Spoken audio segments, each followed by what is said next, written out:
যুদ্ধ করে রাশিয়ার বিরুদ্ধে জেতার আশা কি ছেড়ে দিলেন ইউক্রেনের প্রেসিডেন্ট ভলোদিমির জেলেনস্কি? সংবাদ মাধ্যমকে তিনি স্বীকার করেছেন, শক্তি প্রয়োগ করে ইউক্রেনের হারানো ভূখণ্ড ফিরে পাওয়া তার দেশের জন্য কঠিন হবে। এই পরিস্থিতিতে ইউক্রেনকে বাঁচাতে রাশিয়াকে যতটা সম্ভব চাপে রাখার লক্ষ্যে নেমেছে নেটো।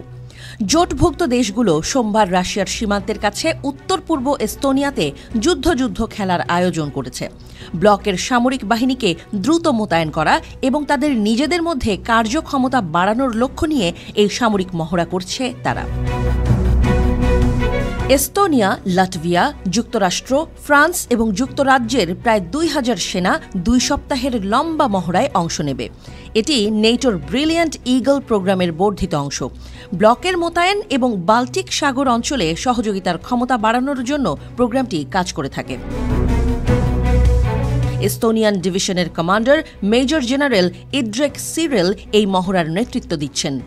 তার মতে, যুদ্ধের মহড়াগুলো ফরাসি, ব্রিটিশ এবং এস্তোনিয়ান বাহিনীর মধ্যে দ্রুত শক্তি বৃদ্ধি এবং সহযোগিতা বাড়াতে কাজ করবে। ফরাসি সশস্ত্র বাহিনীর ইউনিটগুলো এস্তোনিয়ায় বিমানের মাধ্যমে দ্রুত মোতায়েন অভিযান পরিচালনা করবে। তারপরে স্থল, আকাশ এবং সমুদ্রে যৌথ বহুজাতিক কৌশল চালাবে বলে এক প্রেস বিজ্ঞপ্তিতে সিরেল জানিয়েছেন। মহড়ার প্রথম সপ্তাহে ইউনিটের গতিবিধি এবং উত্তর ও উত্তর পূর্ব এস্তোনিয়ার পাশাপাশি ফিনল্যান্ড উপসাগরের বিভিন্ন অঞ্চলে সহযোগিতা অনুশীলন চলবে।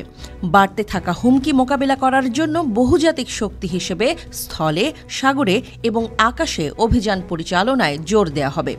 দ্বিতীয় সপ্তাহে ভারী যুদ্ধ সরঞ্জাম এবং সামরিক বিমানের মাধ্যমে গোলাগুলির অনুশীলন করা হবে। মহড়ার অংশ হিসেবে কিছু ক্ষেত্রে কম উচ্চতায় যুদ্ধবিমান ওড়ানো হবে। সিমুলেশন গোলাবারুদ ব্যবহারের কারণে প্রচণ্ড শব্দ সৃষ্টি হবে। এসবের জন্য এস্তোনিয়ান বাসিন্দাদেরকে সতর্ক করা হয়েছে। রাশিয়া ও নেটোর মধ্যে উত্তেজনা ক্রমাগত বাড়তে থাকায় এই সামরিক মহড়া আয়োজন করা হয়েছে। রাশিয়া বারবার জোর দিয়ে জানিয়েছে যে দেশটির সীমান্তের দিকে মার্কিন নেতৃত্বাধীন জোটের সম্প্রসারণ তার নিরাপত্তার জন্য হুমকি। গত অক্টোবরে উপপররাষ্ট্রমন্ত্রী আলেকজান্ডার গ্রুশকো দাবি করেছিলেন যে নেটো যে রাশিয়ার সাথে একটি সম্ভাব্য সামরিক সংঘাতের জন্য প্রস্তুতি নিচ্ছে, সেই সত্যটি এই জোট আর লুকিয়ে রাখছে না। রাশিয়ার সীমান্তের কাছে স্টিডফাস্ট ডিফেন্ডার ড্রিলের মতো আয়োজনের চেয়েও বড় সামরিক মহড়া হতে চলেছে। স্নায়ুযুদ্ধ শেষ হওয়ার পর স্টিডফাস্ট ডিফেন্ডার ড্রিলই ছিল রাশিয়া বিরোধী ব্লকের সবচেয়ে বড় মহড়া।